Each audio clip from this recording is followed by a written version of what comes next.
После флеш вестите и најава секако дека започнува нашата редовна рубрика Петочка, кога започнува и адвокатот на граѓаните. Телефонските линии се отворени до сите вас што сакате да му поставите прашање од правен аспект, секако на нашиот адвокат на граѓаните за денеска Владимир Бангиевски. Добро ви утро и добро дојдовте. Добро утро. Да.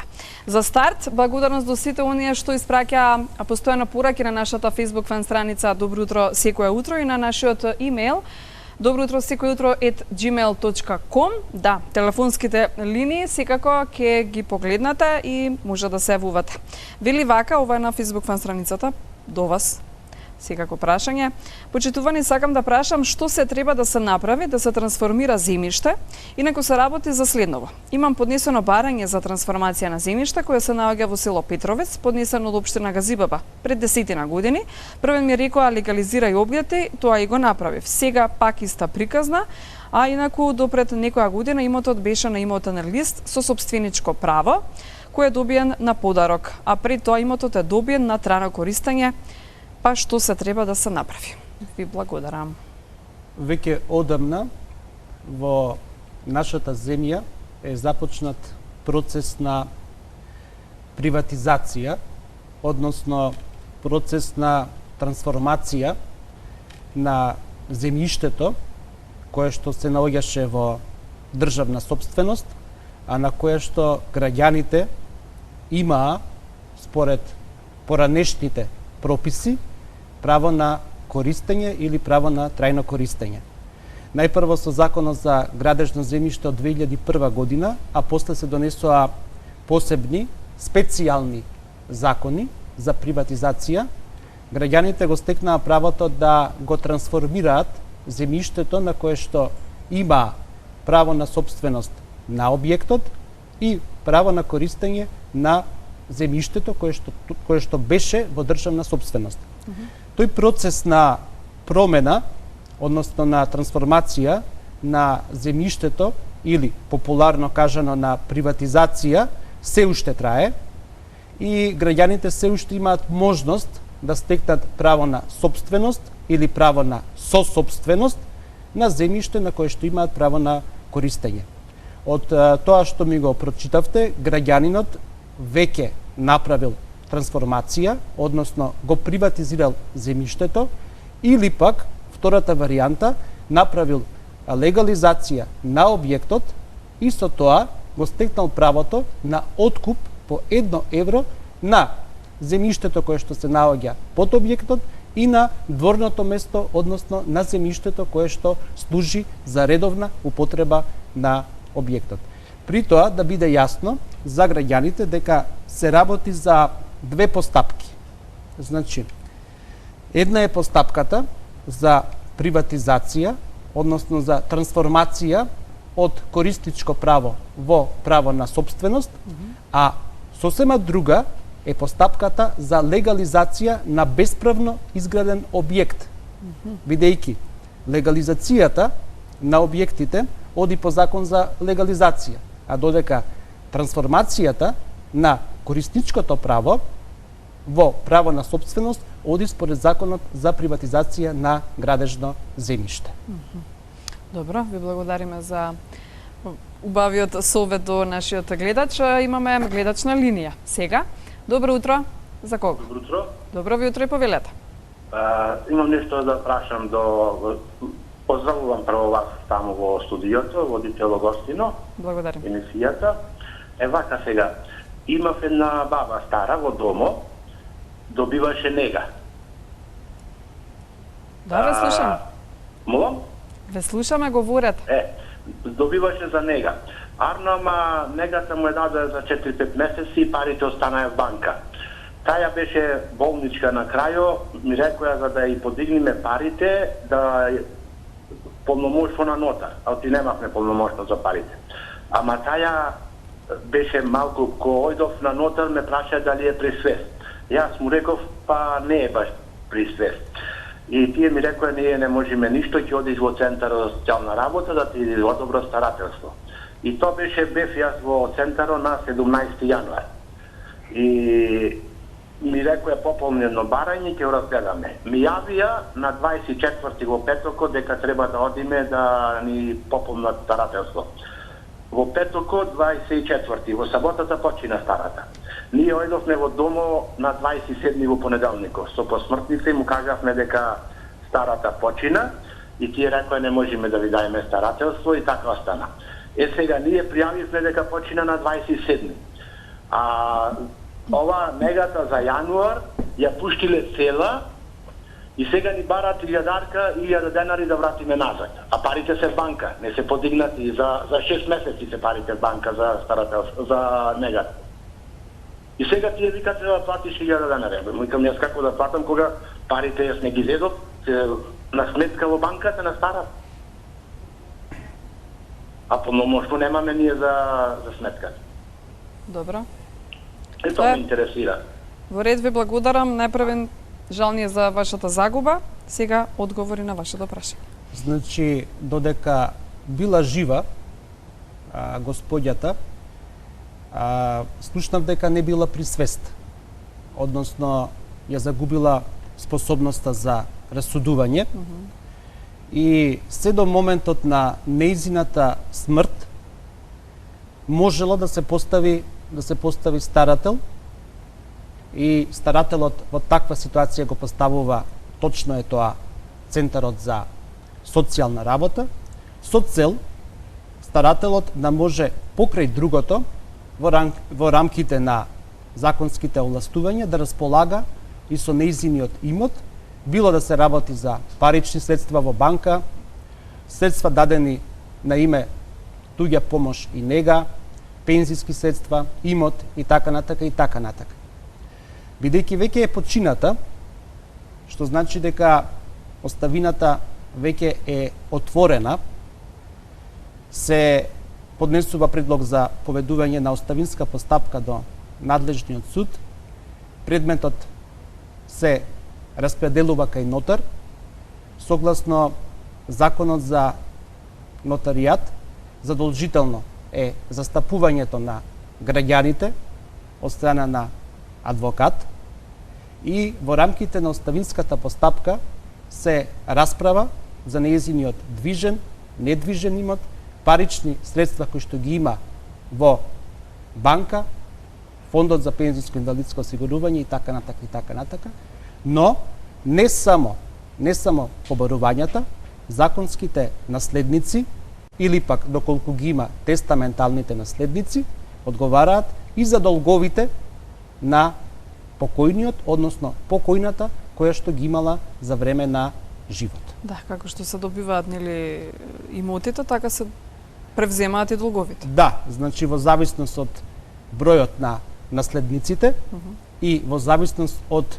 уделот кој што го имаат во оставинската маса, одговараат пропорционално и за долговите на оставителот, во конкретниот случај и за долгот на оставителката, доколку имала за време на животот некакви долгови.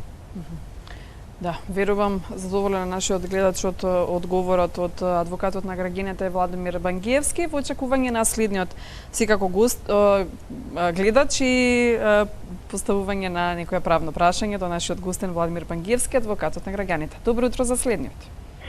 Добро утро. Поздрав до студиото. Добро утро. Имам прашање за Евана. Имам долг од 2005 година. И ја мислам дека тие стари долгови беа избришани нели законно од 2013 таму година. И сега после 15 години Евана ми бара да ми изврши наплата на тие некои стари сметки од 2005 година. Добро. Тоа е прашањето? Дали е тоа правилно или не е правилно? Добро. Ви благодариме за вашето јавување. Ви постакувам убав ден. Значи, не може да се наплатат по присилен пат. Тоа значи да се утужат и во судска постапка да се побарува застарен долг, бидејќи тужениот во таква ситуација се повикува на застареност и фактички се одбива тужбеното барање како застарено. Доколку постои правосилна и извршна исправа за долг кој што во времето на утужувањето не бил застарен и со судска одлука е утврдено дека навистина граѓанинот на име потрошена електрична енергија должи спрема поранешното ЕСМ, сега ЕВН, некаков долг, и доколку правосилната извршна исправа е дадена кај извршител, тогаш извршителот има право врз основа на неа, значи врз основа на таја извршна исправа, да извршува. Тие долгови не се застарени. Меѓутоа, ако сега ЕВН како приватна компанија ги утужи тие долгови, тогаш дефинитивно на приговор за застареност се одбива тужбеното барање како неосновано, односно како застарено. Добро. И уште едно прашање имаме на нашиот мејл добро утро секое утро @gmail.com, но ќе го прочитам малку подоцна, секако да слушнеме кој ни се јавува, да не оставиме да гледачот да не чека. Добро утро. Ало. Ане, голем поздрав. Еве, има среќа да добием адвокатот да го поздравиме од срце што ми завршите работа. Вака, горе-доле он не се кажа, мислим, слушам, многу ги пратим овие емисии и само имам поверење да ти кажем, пошто 30 години сам по суд, само овој сакам да го прашам адвокатот, нели кад татко ми умре изненадно и ние 5 деца и мајка ми сите земамо дел, там нели по една шестина. Сега, нели, мајка ми не сака братот да го чува и она рече, ајде керко ќе ти го препишем мојот дел на тебе, пошто јас си го дочува 10 години, он еден сок не го купи. Сега, знаете ли, господине адвокате, што ми прави 30 години? За тие 2 дела, он не се притиска да му ги дадем, ама се зима около куќата, степениците ми зема, куќата ми половин зема, горе не ми дава кај татко ми да отидем да си наберем јабуки, крушки. Знаеш колку богати беше татко ми? До мојата куќа јабука искупал, рајс, тој се живо уништи, пошто, нели, ете, едноставно не може да ме гледа, ма колко е он крив, таа до njega, што адвокатката да го речем. И сега, господин адвокате, више нема што да прави и до мојата куќа стрејата, колку метра има од стрејата, тој сакам да ви кажем, било местото негово и преко катастар таму тие срене писмени и ме притиска да му га местото платим од стрејата што помина канализацијата.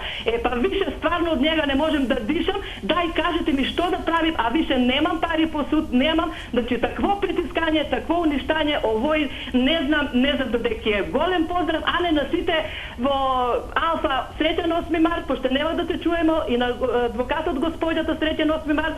Мене ми зборот многу значи, какъв поклон да ми дадат не ми значи, али зборот ми остане на срце и живеем со убавите зборови. Поздрав, голем до адвокатот, до тебе Анче, во сите Алфа и се наубаво и убав викенд. Поздрав. Ви благодариме за вашето јавување. Поздрав и до вас, убав ден и убав викенд и секако честит празник.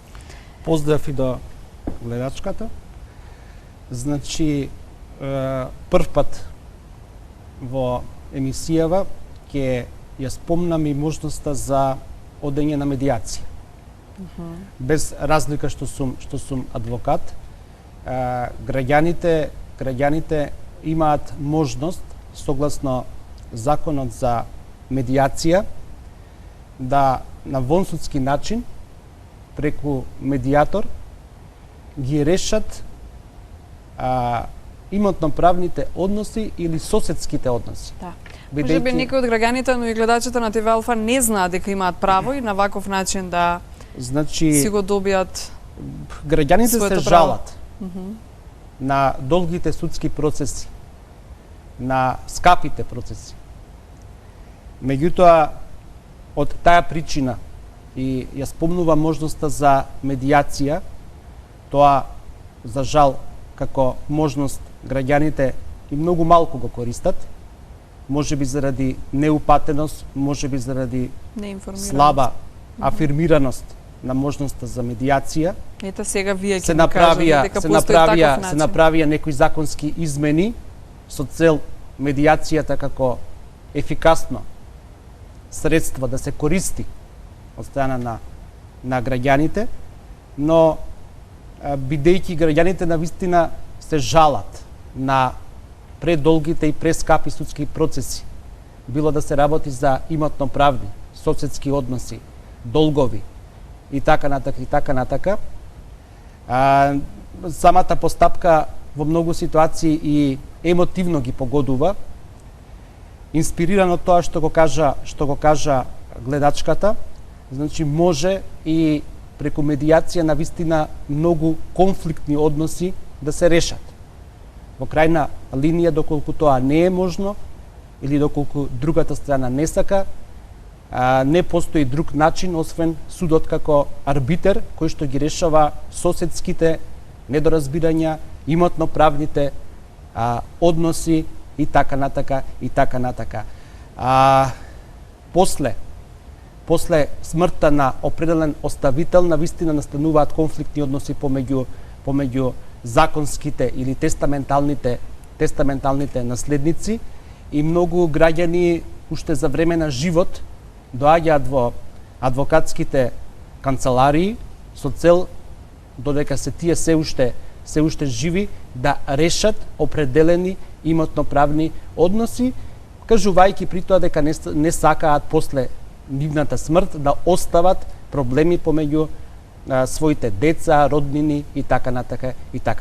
Да, секогаш е тоа некако со поинаква природа, сепак емотивно е врзувањето за сите членови на семејството, но што мислите вие всушност? Кога треба да се решат имотно-правни, додека но знаете како, па некој што се уште е жив, па поинаку тоа го сваќа, вие предбраме деца, сакате да ме умрете, нели? Па имате проблем со тоа и затоа може некој мисли дека ќе живее вечно. Знаете што, оставинските постапки... Сепак е сензитивна тема, нели? Оставинските постапки и имотно-правните односи вклучуваат во себе и голем емотивен момент на инволвираните страни. Посебно овие две постапки. Не постои правило кога граѓанинот ќе треба да ги реши прашањата кои што, односно проблемите кои што ќе настанат после неговата смрт, или кога да ги реши имотно-правните проблеми. Но многу е битно тие да се решат во вистинскиот момент и посебно имотно-правните односи да се решат на вистински начин, бидејќи се што не е решено на време, се што не е решено соодветно, после тоа рефлектира не само во имотно-правните односи, туку и во личните односи помеѓу граѓаните. Да, помеѓу фамилијата. Помеѓу фамилијата. За жал. Да слушнеме кој ни се ова. Добро утро за кого? Ало, добро утро. Добро утро. Поздрав до адвокатот, поздрав до водителката. Поздрав и до вас. Ве молам, јас имам едно кратко прашање. Ние се случивме многу касно и затоа мислам ова прашање ќе го одговорите. Ние сме брачен без деца, без потомство.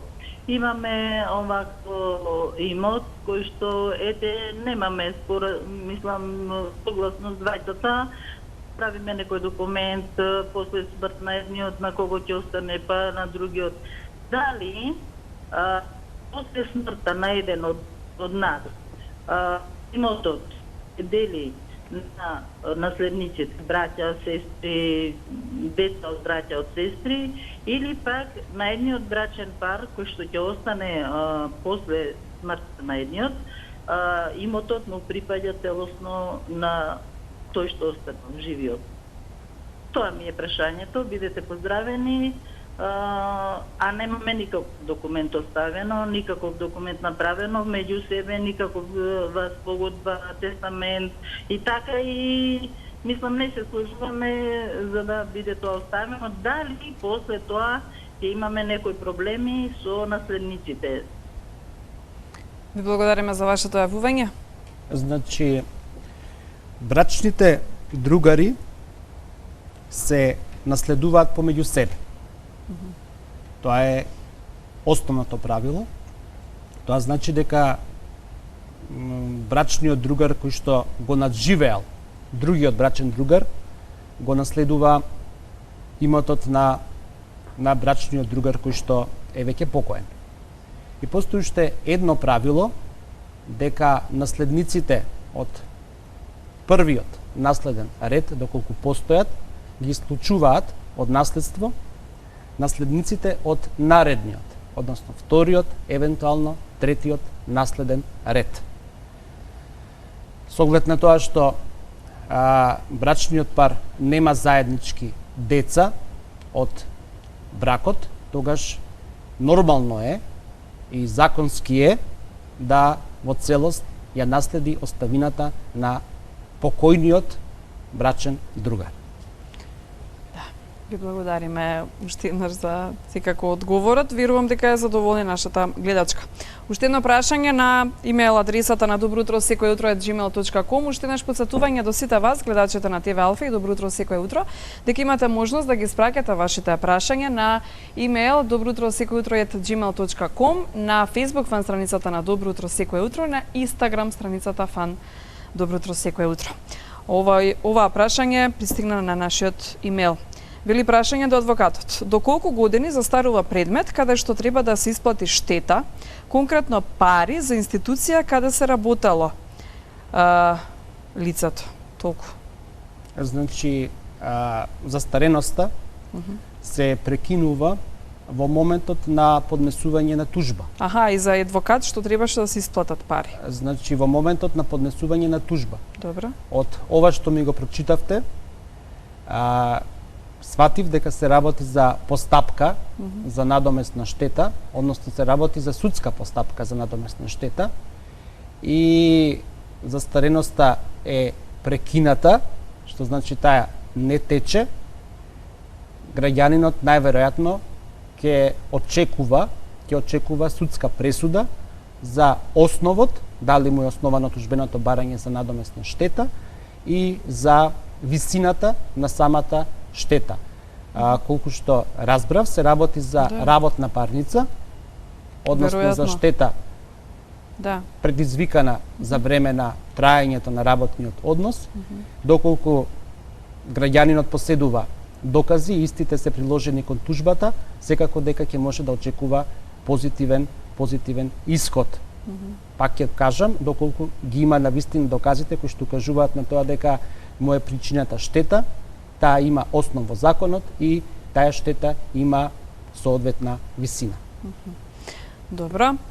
Во очекување на следниот гледач, секако редовната рубрика е секој петок во утринската Добро утро секое утро во 9:40 започнуваме и телефонските линии се отворени само за вас. Добро утро за следниот гледач. Добро утро. Добро утро, повелете. Да, поздрав многу до цела Алфа телевизија. Благодариме. Значи, фала многу што и за нас некој не има кој да за овие работи да не упати некаде. Значи, да не одиме по лавиринтите на цела држава, праша еден, праша друг, до еден, до друг адвокат. Ова нема што пофалба голема. Секако, ви благодариме, тоа ни е главната цел. Да. Меѓутоа, еден моето прашање вака е. Значи, ние сме 70 и по една година со нашми. Кога го купувавме местото пред 30 години, значи со негов прв братовчет од брат, 2 деца. И тоа беше 1000 квадрат. И сега го земавме, он имаше син и ќерка, а ние 2 ќерки. И нашми му на покојниот братучек него му велеше дека на него му треба повеќе место него на нас. Ние сега да земеме со 2 ќерки, знаеме дека не ни одговара тоа место толку да го платиме, скапо како и сега што е скапо, и тогаш беше скапо. Ова, значи, не, јас толку 400 квадрата ми треба, толку ќе земам, а овие 600 квадрата, вие ќе ги земете. Добро, ние се сложивме, ги земавме 600 квадрати, направија таму како што требаше, сега ја не сум била таму, они мажи беба, значи, со газдата договор и адвокат исто. Направиле договор, се тоа што треба. Од наша страна сведоци, од негова страна, од кај што газдата го купивме местото, со пренос, со се тие работи завршена. Адвокатот тогаш им рекол, значи сега да одите право, вика, и да си зедете геометар, да си го оделите местото. Меѓутоа, братучето, не знам како мислел и што мислел. Што имам на ум? Не можам да сватам. Значи, помина 1 година, 2 години, 3 години. Местото си го ограбивме, си правихме пуќи, целото е ограбено. И од негова, значи, нема нешто неограбено.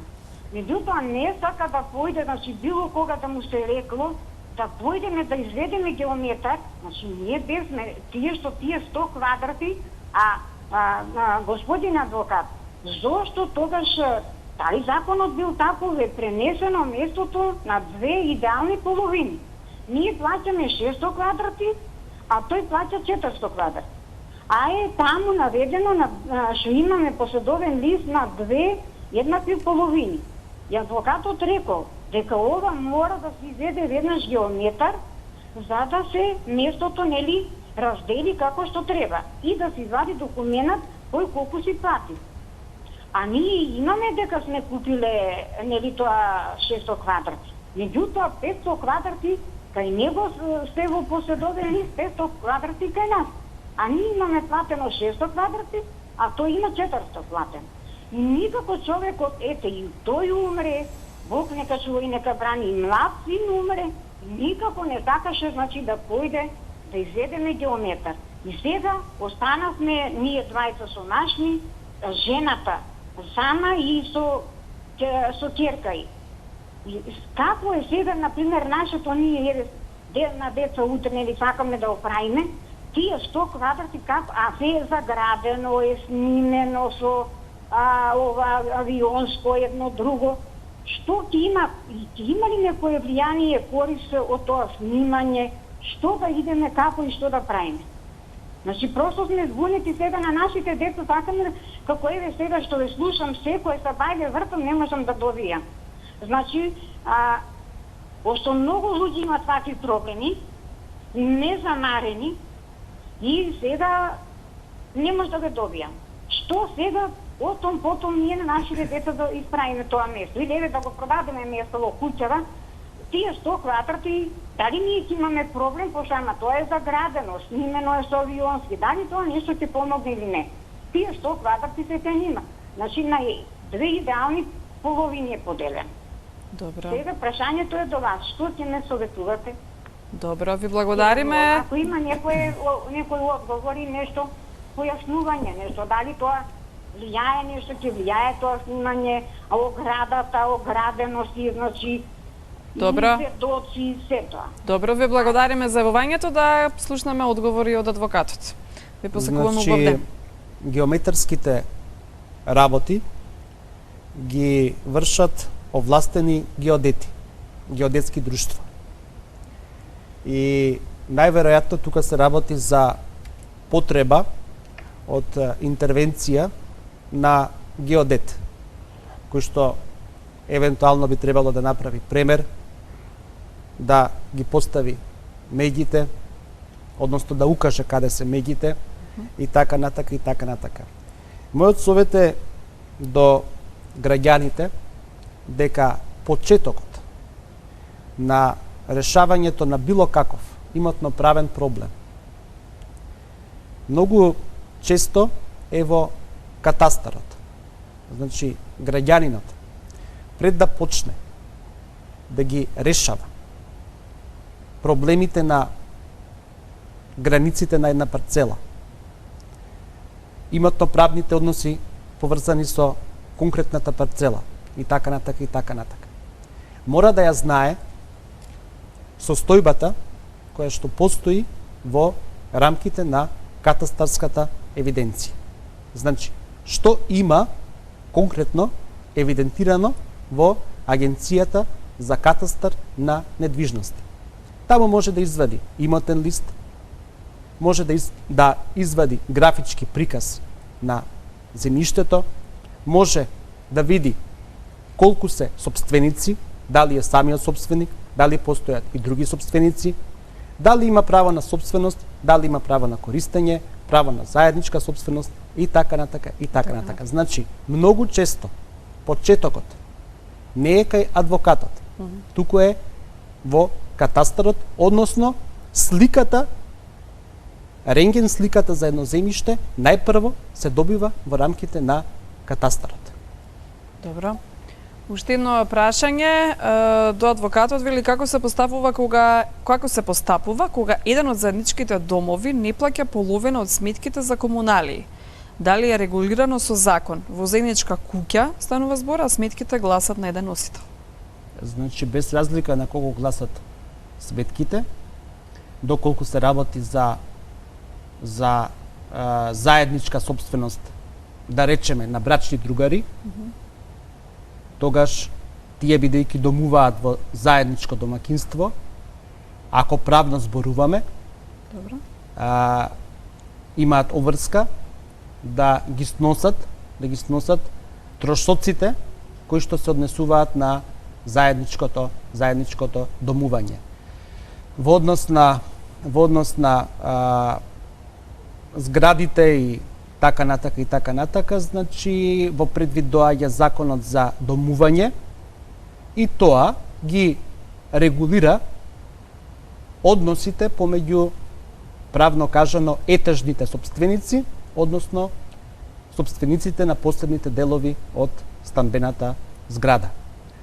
Граѓаните најверојатно знаат дека должни се да плаќаат тоа што популарно го нарекуваат куќен совет, односно трошоци за тековно одржување и трошоци за инвестиционо одржување, и доколку некој од станарите не ги подбирува тие трошоци, тогаш во постапка по најчесто нотарски платен налог се побаруваат по присилен пат.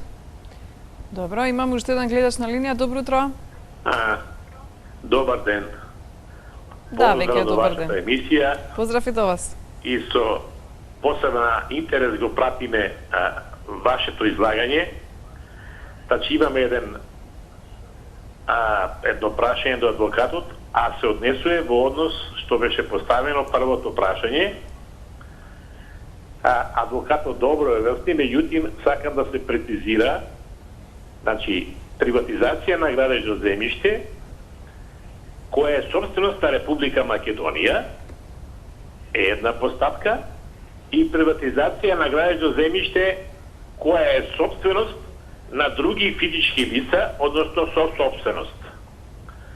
Значи, тука станува збор за правење на оставинска постапка во 2000 година, кога земјишето е на Република Македонија.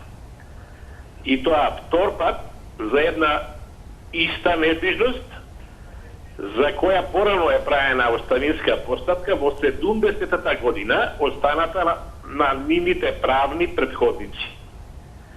Значи, станува збор за втора оставинска постапка, и согласно тоа решение во втората оставинска постапка, кое решение е за фактички за имот за собственост на Република Македонија, во постапка за приватизација е изготвено нивно решение, троите собственици, меѓутоа, јас како корисник и собственик сега на куќа која е легализирана, не можам да си остварам право на дворното место по однос поведена постапка за приватизација на моето дворно место. Значи, јас исто така поведов барање за трансформација, согласно член 68 од градежното земјиште, меѓутоа ми беше издадено решение за трансформација согласно член 50 од Закона за градежно земјиште. Во оваа прилика сакам да напоменам дека не се испочитувани уредбата која е составен дел на градежното земјиште, кадето се наведува треба да има опис на градежното земјиште, согласно катастарската урбаничка процедура и оние правни регулативи нини состани овој прилог 1, прилог 2, прилог 3 до 4. Затоа прашувам, значи, која постапка треба да применам јас како лице која е заинтересирано да си го реши својот имотно правен проблем во правната процедура на Република Македонија. Ви благодариме. И благодарам многу. Ви благодариме за јавувањето. значи две оставински постапки не може да се водат за едно исто покојно лице. Може да се води оставинска постапка една, а се понатака се води оставинска постапка во врска со новопронајден имот, доколку го има. Го има, а тој имот не е расправен во текот на иницијалната, односно првата оставинска постапка. Јас ќе повторам уште еднаш, значи предмет на легализација се објектите, односно дивоградбите, и тоа е една управна постапка која што оди по закон за легализација. Трансформацијата или откупот на земјиштето врз основа на легализиран објект е друга, односно трета постапка. Значи, да биде јасно за граѓаните. Граѓанинот во една постапка го легализира објектот, во друга постапка го трансформира земјиштето на кое што има право на користење, а во трета постапка може да го откупи државното земјиште врз основа на легализиран објект. Управниот орган донесува решение на кое што решение секоја од страните има право да поднесе жалба, а доколку е некоја од страните незадоволна од решението, на второстепениот орган има право да поведе тужба пред управниот суд и да го докажува своето право. Добро. Уште едно прашање на лайв стримингот на Алфа телевизија. Поздрав до нашиот гледач. Вели, поседувам имот стекнат по пат на оставина од моите родители. На имотот има изградено објект без одобрение за градење. За реализација не постои можност без мене. Разбирање не може да најдеме. Правен совет кој е?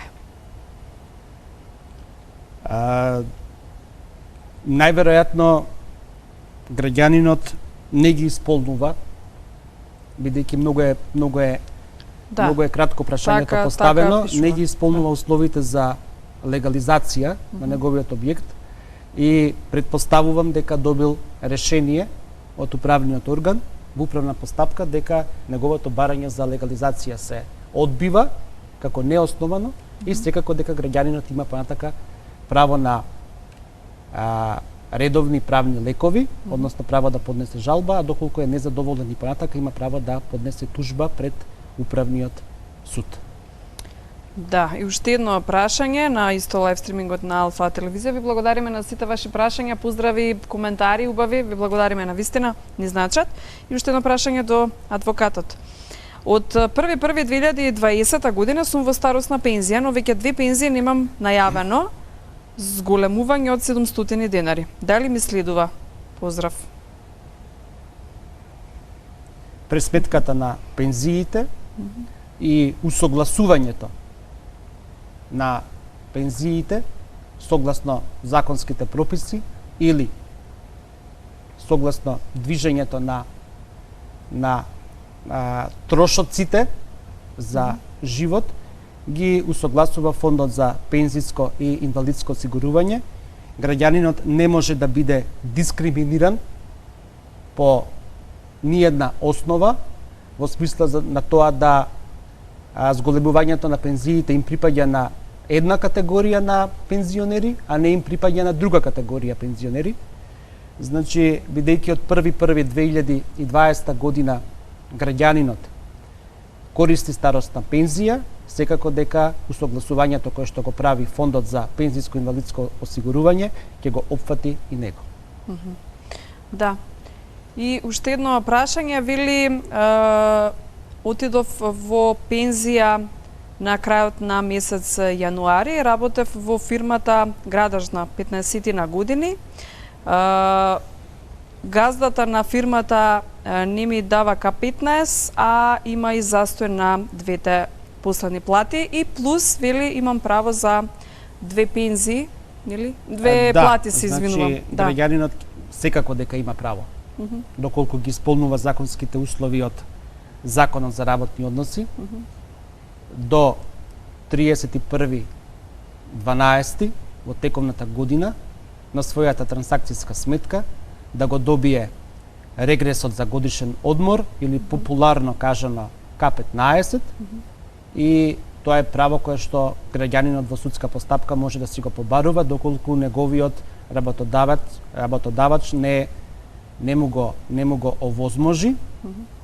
А секако дека заработените пари работодавачот мора двете да му плати кои му следуваат и двете за останати. Двете плати кои што му следуваат има обврска да му ги исплати, бидејќи тие се произлезени од работниот однос во кој што бил граѓанинот пред добивањето на правото на старосна пензија, а додека во однос на старосната пензија Фондот за пензиско инвалидско осигурување од денот на добивањето на решението за старосна пензија има обврска да ги исплаќа пензиите, па дури и оние кои што се акумулирани, а не исплатени на сметката Кому да се обрати, Филип? на пензионерот, значи се обраќа до Фондот за пензиско инвалидско осигурување, а во однос на правата кои што ги стекнал од работен однос се обраќа кај поранешниот сега веќе работодавач. Не, дали да тужи, тоа е прашањето. Дали да За да си тужи ги е добие. веќе прашање на обраќање до соодветен адвокат, кој што најдобро ќе му даде совет, односно правна помош со цел да се ги оствари своите права од работен однос и правата од пензиско и инвалидско осигурување. Да, и уште едно прашање јас имам да ви поставам, затоа што нели денеска зборувавме за и околу правата на жените, колку има родова еднаквост или нееднаквост во нашето општество, како го одбележуваме 8 март, ве прашувам, постои ли борба на рамноправност во правниот ваш свет? Па јас мислам дека жените во нашето општество не се генерално дискриминирани. Значи, ако земеме во предвид, да речеме во граѓанскиот суд во Скопје, колку се жени судии, ако земеме во предвид колку се, да речеме, обвинители судии или адвокати, односно обвинители жени Така? или адвокати, жени кои што ја вршат адвокатската професија, сметам дека генерално постои равноправност, односно родова еднаквост, но тоа не значи дека во некоја ситуација, тука и таму, не постои дискриминација во однос на машкиот пол. И ако е ова последното прашање за оваа емисија, јас на сите припаднички на понежниот пол им го честитам Меѓународниот ден на жената, 8 март, и им посакувам секое добро. Да. Може би за рамноправност или борбата за рамноправност е од сопственото пред се однесување. Апсолутно да.